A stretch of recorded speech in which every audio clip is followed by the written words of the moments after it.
We tried to have this interview, and we finally were able to do that.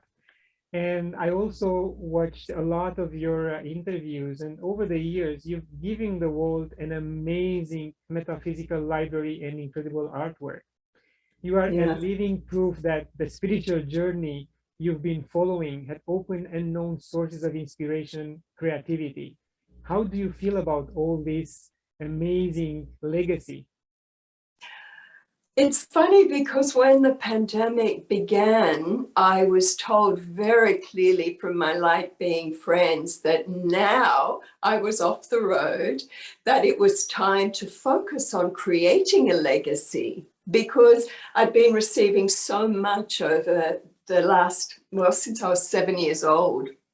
And so we were finally having the chance to do that. And it's been interesting because personally, most people feel like, I'm not doing much. I'm not particularly important or special or anything like that. And we tend to look around us and we just see so many amazing beings doing great things. Like recently, a friend of mine said to me that she got a lot out of the work of Gene Keys. That's, on the genetics. And there's a wonderful man, you can find it, just Gene and then Keys. And there's a wonderful man, and his life's work is dedicated to this. And it sort of has an astrological flavor. And, everyone's curious. So I put in my name and my date of birth and my time and my place of birth, because my friend was saying, I'm curious, what are your Gene Keys? And I went, I don't know. So I did it. And it turned out I'm an ascension teacher.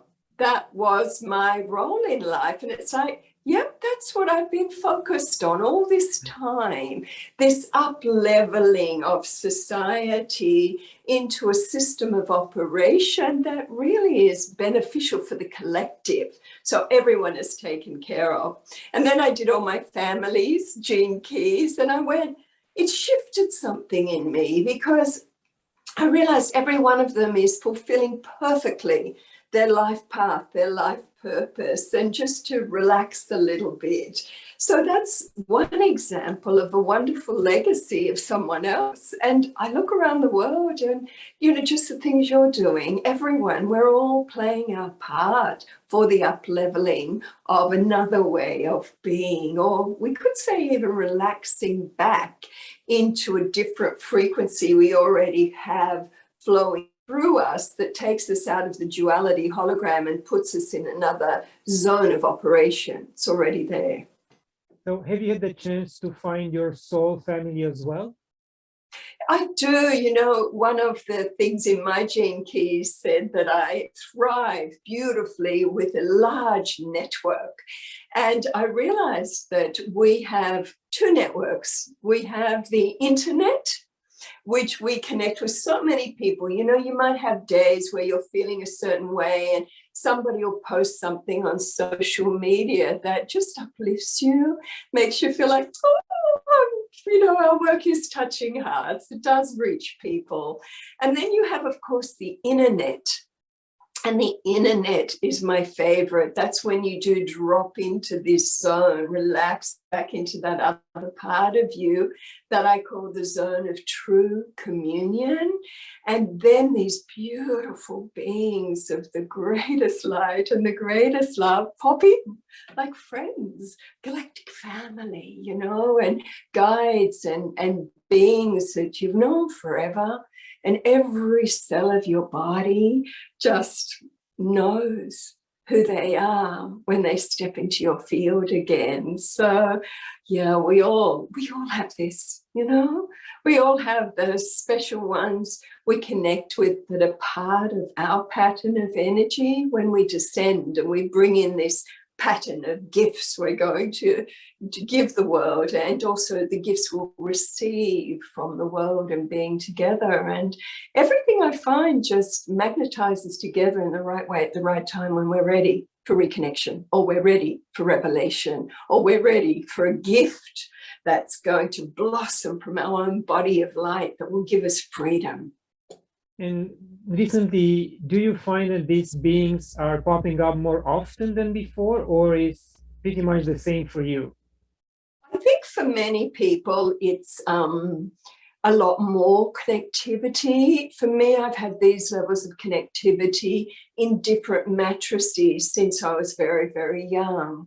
When I look back from this timeline through the past and I see how much I lived in trees when I was a child, and I didn't realize how coveted I was or held I was in the energy of St. Francis of Assisi, until I went back to Assisi and reconnected there.